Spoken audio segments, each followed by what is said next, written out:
Welcome everyone, welcome to this new edition, and today is going to be about leadership. Our special guest today is Sandhyaa.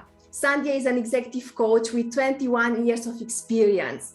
She has been working with leaders, business owners, and entrepreneurs for the last 10 years. She transforms leaders into powerful influencers, confident communicators, and persuasive speakers using the 3L model of communication. Welcome, Sandhyaa. Thank you so much for being with me on this journey. Thank you, Diana. It's a pleasure being here on this new year and with you and sharing my leadership nuggets. Thank you for inviting me and having me over. I am honored to have you, and I know that the audience is learning a lot, but I am also learning a lot from these interviews. Thank you once again. I would like to jump straight into our interview by asking our first question, which is, what is your story and how did you start on this path? Wow, that's an interesting question, and I'd love to answer that. So my journey as a leadership coach started around 10 years ago. And this is typically around the time when I had just taken a sabbatical because my daughter was born, and I was trying to work out different options of working and creating something of my own. This is what typically most of the career comeback women do, right? We feel that there is an identity crisis and we want to create that identity.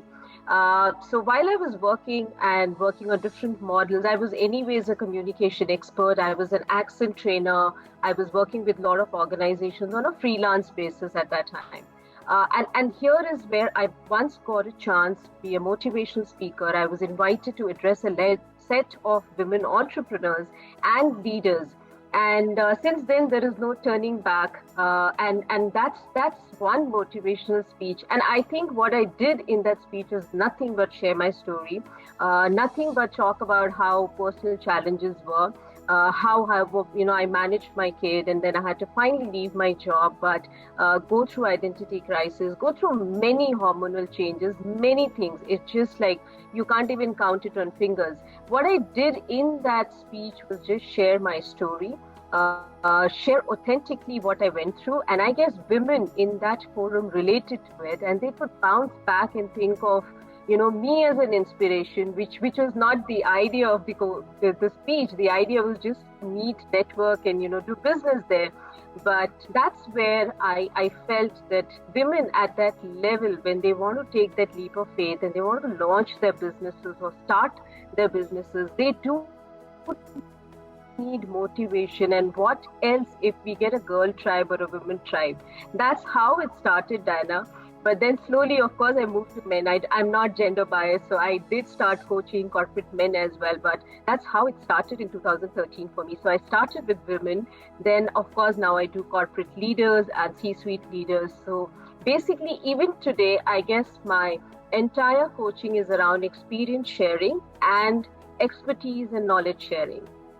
That's very inspiring. Thank you so much, Sandhyaa, for sharing this with me. I know that there are many women out there, but also men who probably are about to start their business, or maybe they started their business, but they feel like in a bit of a struggle, or maybe they feel overwhelmed. How did you manage to find the motivation to pursue something that became your dream?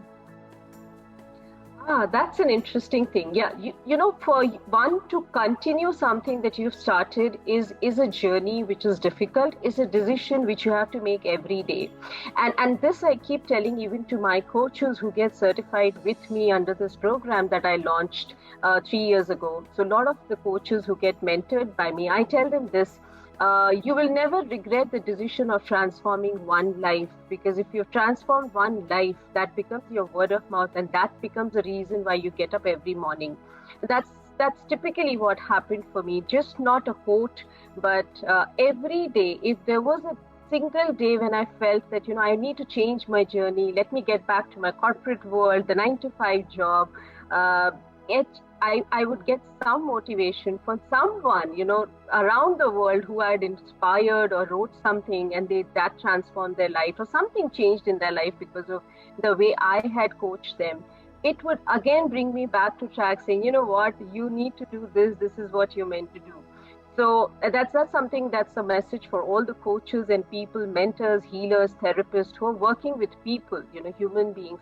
There is no going back once you've started this journey of transformation for yourself and also for the others. Thank you so much, Sandhyaa. Absolutely, I fully agree with you. And I know that this may be a tough journey at some point in time, but definitely getting to that mission, or maybe having that mission and your why always in your mind, this is something that we should all remember when we are going through those struggles. I would like to ask you, because you mentioned something which is very interesting and very close to my heart, that you are a speaker, that you are a motivational speaker, and that you are sharing your experience. How can people, and especially coaches, do more of this? How can they become visible and out there on the market so people know about their mission, people know about what they went through and their life lessons? Brilliant, Diana. I think the visibility word has got kind of misconstrued in the last few years. Visibility has become social media visibility for most people.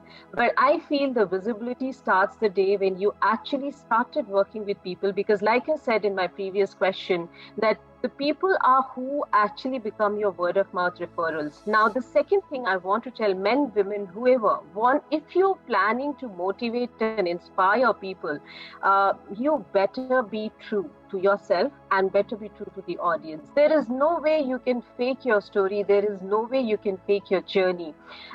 Even if you're somebody who's not a 5 a.m. person, that doesn't make you any less a coach. Even if you're not earning a 6-figure or a 7-figure, that does not make you any less a businessman or a woman or a business, entrepreneur. Anything that you do with passion, and every day if you're bringing about some change in yourself and some change in others, I think that's a huge step to the mankind. And one thing that I decided is, because I wanted to work with leaders, because I felt at a leadership position, a responsibility of a leader, a manager, or a team person is much more, because you're impacting lives of many. So, coming back to your question, Diana, so the visibility is by being vulnerable. I'm not saying open your, life book and let people enter your life, but I'm also saying let them know a piece of your life, so that they get to see where you started, and they get to see that it's okay, because she also did it, even Diana did it, even Sandhyaa did it, why not me? So be slightly vulnerable, and there is no way a fake story can take you to success. Thank you, Sandhyaa. I would like to ask you something which may be weird or not necessarily straightforward, but how can we do this? How can we become more vulnerable? How do we find the courage actually to become vulnerable, especially when we, as you said, we are going to be open out there in front of the public? How do we do that? The biggest, I think, fear for most human beings, right, Diana, and you would agree with me, is the fear of being judged, and the fear of being not accepted, and the fear of not being.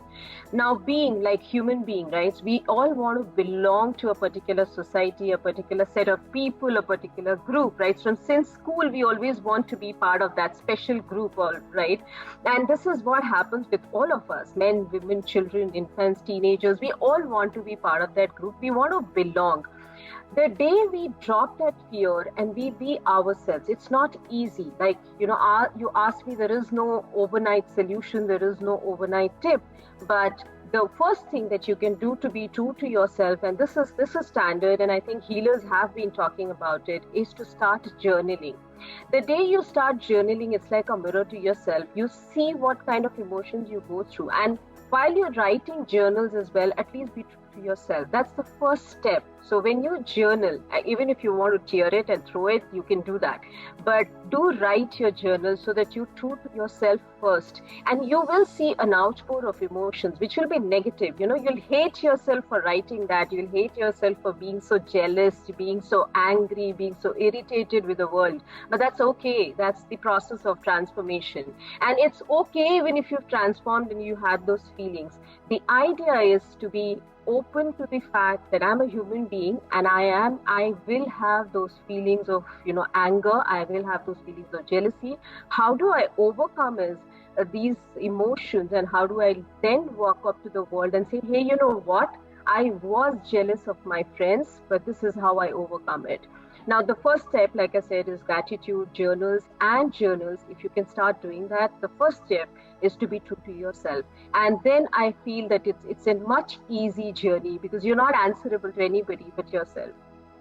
Absolutely. Thank you, Sandhyaa. I fully agree with you. And this reminds me of the fact that everything starts within ourselves. And it's not about chasing something outside, it's not about reaching that goal or having that amount of money, but it's really everything starts within and then it goes outside. Thank you once again. I would like to ask you next, because you mentioned that you are working with leaders and you are also using the 3L model of communication. For those out there who don't know what this is, can you give us some more explanations? What does it encompass? What does it mean? And how can we use it in our businesses? Answering your question around 3I's, Dinah, 3I is basically impact, influence, and inspire. Now, as a leader, when you're working with teams and when you're working with people, the first thing that people would start believing and trusting you is if you're able to create that impact in their life, right? There has to be some kind of an impact that you have to have on their lives so that they trust you. They believe what you're communicating to them. So that's the first step of leadership communication. The second part of it is how do you influence them?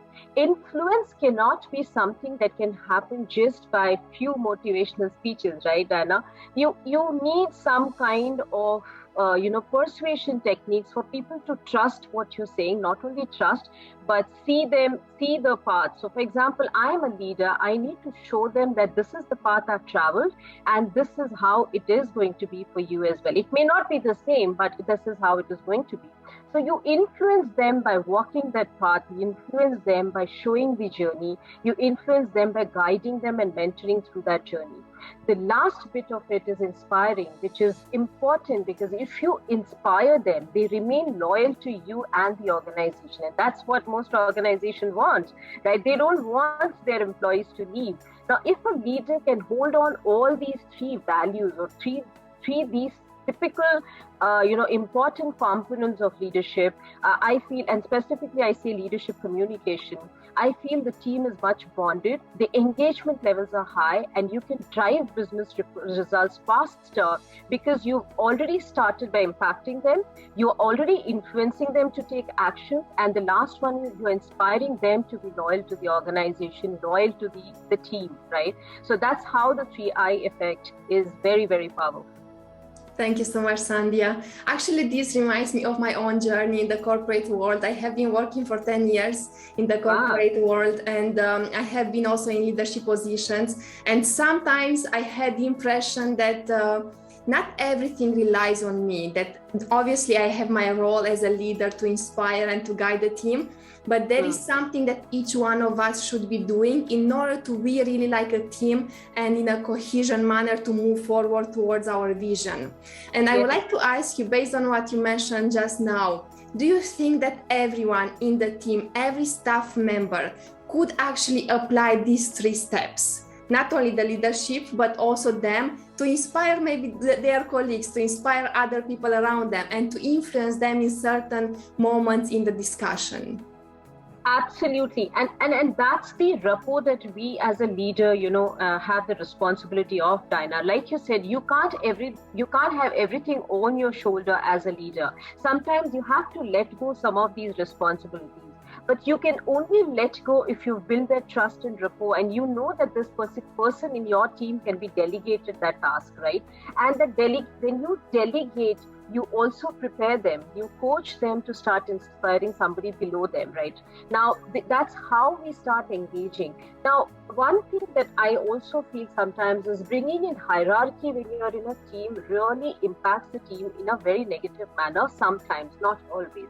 But if we can build that team around the fact that even if there is a new hire, even if you are at the middle level or even if you're at a senior level, but when we are in the team, we are a family. We belong for one vision and we actually working together towards one objective. that's when the team starts bonding. The team does not bond because there are positions and hierarchy and levels of experience. So like you said, now each member should then become responsible, will start taking responsibilities because they feel responsible, right? Like the way we work at our homes, right? When we're working with our kids, the kids are also doing household chores. They feel responsible because they feel they're part of the home. And that's exactly what we should start building in the organization. So everybody becomes, each one of the members become responsible to the larger vision of the team, and then of course the larger vision of the organization. But while we are doing that, the only way these people can follow the 3I is when they feel they are part of the family and their personal mission and objective is also aligned to the organization mission. If we miss that, their personal mission is different and their organizational mission is different, then there is no way there is a middle path, right? That's something as leaders we should focus on. And then of course, like you said, the 3I method is something each member can start following because eventually we are part of the bigger ecosystem, correct? Absolutely. Thank you, Sandhyaa. And when you mentioned that is part of the family, this really resonated with me. This is something that I have always been dreaming about, to really have like a big family in the world of people just coming together in a community. And I believe this can be done also in a team, but also as business owners, when we come together and we empower ourselves and each other, this is really where the magic happens. I would like to ask you next, because you mentioned something about motivating and becoming a better communicator and influencing those who are listening to us. Do you think there are some secrets, some ingredients that we can all apply to become better communicators, better speakers for those who are in a business, but also for those who are in a career? Absolutely. The only magic pill that I think for becoming a better communicator or a better speaker is to start talking. The only way you could do that. Now, there are a lot of people who come to me, Diana, and they call themselves the introvert, though I hate to use that word. I feel there are two sets of people. But, these introverts who come to me for coaching say, Sandhyaa, I'm not like you and I can't talk like you in front of public. And my point is, it's okay. You may have 150 words versus 300 words that I would use to express, but you would also express the same way, right? So the expression, the medium of expression does not really matter. So anyone who wants to become a confident speaker or a communicator, start verbalizing things that you want to express. It could start by even writing. Even if you want to use one medium where you're writing, even if it's your close set of people, start expressing your opinion. It could be just one sentence. It does not have to be long sentences. Don't dread from long sentences or paragraphs. It could be just as simple as that, like you have a communication, a basic communication, or basic initiation of a conversation. Now, people say that when we have to strike conversations, we are confused as to what to talk about, right? My formula to that, and then it's been spoken about a lot of times. We use the FORM technique, right, which is called the family, occupation, recreation, money. If you can't think of anything, talk about family. So you could ask Diana, how's your family? How are you? And how's the climate? How is it going for you during the pandemic? Simple question, no stress, correct? If you don't want to talk about family, you feel I'm a very private person, I prefer just occupation, then talk about occupation. Diana, what do you do? I love to see you are a social media strategist. I love to see you're an analyst, you're a podcaster, you're an influencer. Simple, make it very semi-casual, and you can talk about occupation. But if you're somebody like me who's a socializer in communication style, then I would love to talk about recreation, talk about cricket, talk about soccer, talk about Netflix. What are the things that you love watching? With teenagers, you could have different topics to talk about. Similarly, money. There are some people who are like, I don't want to talk about family and I don't want to talk about recreation. Okay, then talk about the financial health of the country, the economic conditions, global economy. You love numbers, stocks, trades, right? So there is no dearth of topics to initiate a conversation. Start with FORM at least. You will see yourself moving one step ahead. The second most important is, and this is a trick, if you can't think of asking questions, listen to what they're saying and pick up words from what they have just said. That's also a good way of letting the other person know that you're listening and you're also respecting what they just said. And that's just simple, right? People are mostly wanting to talk. Instead, you could just sit back, listen to them, nod the head, and say, hey, I really appreciate what you just said. And you've actually got the attention of the other person. So show interest in what they are doing more. And you will see that there are so many questions you've got to ask. So the focus is not on you. The focus suddenly becomes on the person on the other side. So you don't feel you're in the spotlight. Start these simple tips and you will see magic happening in 21 days. Believe me, don't let the focus be on you. Let the focus be on the other person who's around you. And you will see that you yourself have become a very pleasant, positive person to be around. People would love to have you around. And hence, you automatically become confident. Your self-esteem boosts up and you would now want to talk more. I hope that helps the audience out here, Dana.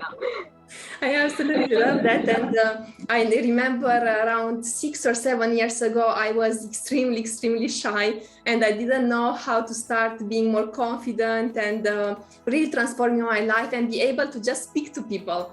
And I went to some theater classes because I thought, okay, if I expose myself to more situations in a safer environment, this is going to give me courage to also go out there and just speak to strangers maybe, or to speak to other people. And slowly, as you mentioned, this started to build by itself. Because then I was like, okay, if I can speak there, I can also speak in the other environment. So it was really about the exposure and putting myself out there step by step, because nothing can be built on the spot. And this is also what it is about when we grow ourselves in terms of personal development. It is step by step. True. Thank you so much. Absolutely. You need to be out there. I know it's difficult, right? For people, it's difficult, but I guess whatever works for you, wherever the comfort zone is, even if it's like 2 minutes of conversation, that's good enough. But just start there, start somewhere. Take action, right? Absolutely. Thank you, Sandhyaa. I would like to close our interview today by asking you, who are you serving and how can people contact you? Perfect. So my audience right now, Diana, in the last couple of years, of course, has changed. So there are two sections of people I cater to. One is I work with leaders, business owners, and entrepreneurs who are managing teams and they're struggling with engaging their teams and getting work done and also driving business results. Then you can reach out to an executive coach like me. I'm there for you. We could work out a communication strategy basis your personality so that you don't have to change yourself a lot, but of course, adapt yourself to a few things and make your team work. The second section of people I work with is leadership coaches and executive coaches. So people who want to become like me, I'm there to help you. I've gone through this journey already. So you don't have to reinvent the wheel. I can let you know what works, what are the tools that you can start using with leaders. And I'll actually help you, guide you, mentor you through this process so that you can launch your businesses. So the only way you could reach out to me is my website and of course my LinkedIn profile. But my website is much simpler to remember. So it's sandhyacoach.com and Sandhyaa is spelled Sandhya, coach, all one word.com. So you'd find me there. You can know about my services and my courses and you could reach out to me even on a chat there. I'll be happy to serve and guide and mentor you. Thank you so much, Sandhyaa, and thank you once again for being with me on this journey and for dedicating your time to teaching us so much about leadership. I know that our audience is learning right now, and I am thankful and grateful for having you here.